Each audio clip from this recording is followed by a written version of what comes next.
It's a transitional year for the Unitarian Church of Evanston, a time to look at where we've been and where we want to go. At UCE, our programs continue to help many people in our congregation and the Evanston community. That abundance will flourish with the continued contributions from our congregation.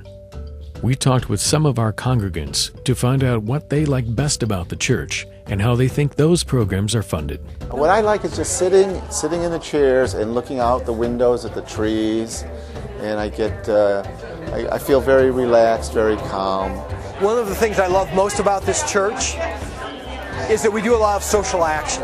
You know, we support people in the congregation who want to work with folks both in our community and work on broad issues like peace. You know, you have people that with all sorts of opinions, and some of which I agree with and some of which I don't. I like the bagels.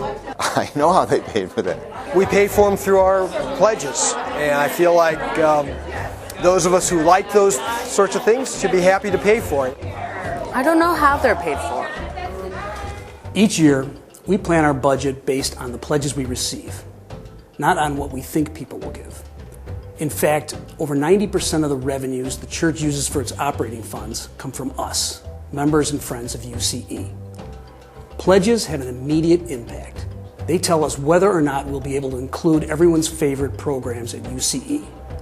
And that's why it's important to turn in your pledge forms on time. Give what you can.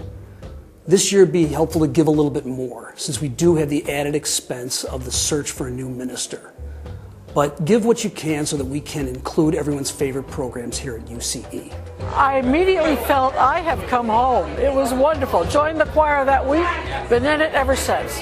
I'm partial to the music because I have a husband who sings in the choir, so I pay a lot of attention to it, and it's marvelous. It gets paid for from donations and contributions from all the members. I personally plan to increase my pledge this year. I have every intention of doing that. I've had some rough years when I haven't been able to pledge or pledge is what I wanted to, but everybody should be able to put something in, surely. Oh, the pledge money means so much. It really is everything we need to do everything we do outside of the choir itself. If we want to have an orchestra or a jazz band, or if we want to have a soloist or a guest instrumentalist, we have to pay for it, and that comes from pledge money. And we have a great choir that devotes a lot of time and energy every week, but to augment that and to give ourselves variety and diversity, we do need that extra money to be able to bring in all the other guest musicians that augment and uplift our services. And good place for kids, I think. So things like that are important to me, yeah. It's the windows, and when you're sitting in church for the service, you look out and the trees and you see the seasons changing and the blue sky, and it's there's a sense of magnificence about it and mystery. Of course, I love the building. I know it's not free. I mean, there's got to be people, the teachers, the programs, the materials. A lot of it's volunteer, but there's probably, obviously some things cost money, so. Yeah, just the fund, whatever that means. So much of our life at UCE begins with our children and helping them grow and develop as Unitarian Universalists.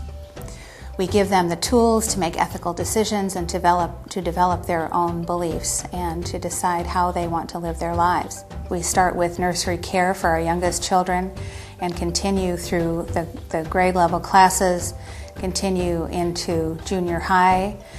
Our children participate in a Journeys program that helps them develop and articulate their own beliefs, and they take a trip to Boston.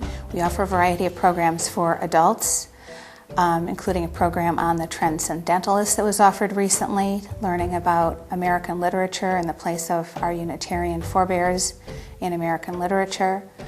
We periodically offer a Credo class that helps adults develop and articulate their own beliefs.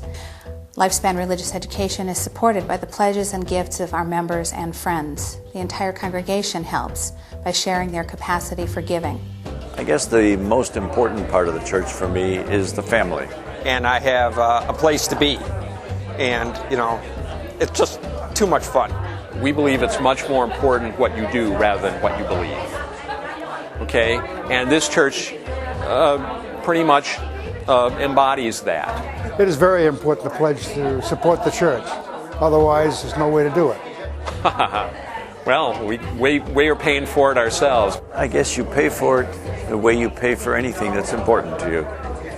You budget it, you make it part of your budget, and what's important. How do you make it happen?